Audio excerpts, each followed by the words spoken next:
धन्यवाद सभापति महोदय। प्रश्न क्रमांक 2834।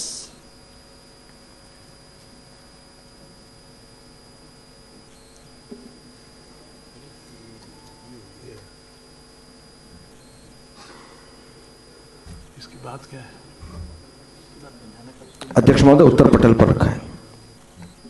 जी हाँ, बोलिए विधायक जी, प्रश्न कीजिए। जी, सम्मान्य सभापति महोदय, मैं इस सदन में एक अत्यंत महत्वपूर्ण विषय पुरानी पेंशन योजना ओपीएस की बहाली को लेकर अपनी बात रखना चाहती हूँ। यह विषय हमारे प्रदेश के लाखों सरकारी कर्मचारी की भविष्य की सुरक्षा और सामाजिक न्याय से जुड़ा हुआ है।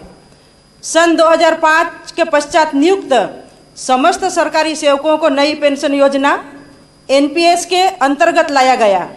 यह योजना बाजार पर आधारित है और इसमें निश्चित ही लाभ की कोई गारंटी नहीं है।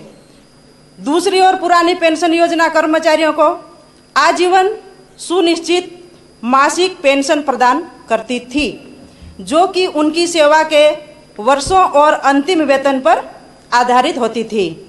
माननीय उप मुख्यमंत्री महोदय, मेरे पूछे गए प्रश्न क्रमांक 2834 के संदर्भ में उत्तर में कहा है कि सरकार के पास इस समय पुरानी पेंशन योजना की बहाली पर कोई प्रस्ताव विचाराधीन नहीं है। साथ ही यह भी बताया गया कि राज्य सरकार की वित्तीय संसाधनों और अन्य प्राथमिकताओं के आधार पर निर्णय लेती है।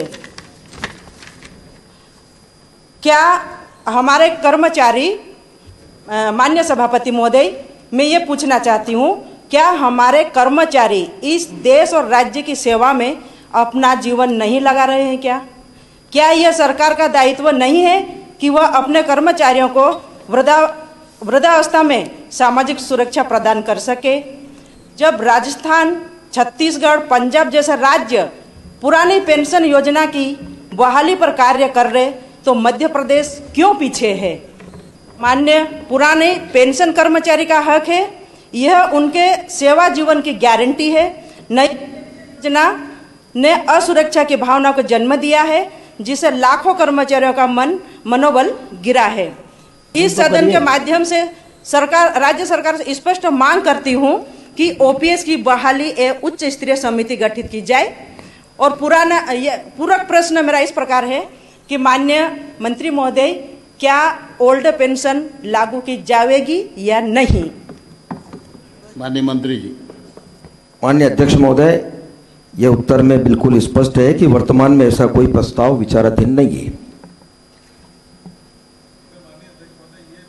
विषय है, कर्मचारी से जुड़ा हुआ है, इसमें सरकार को विचार करना चाहिए।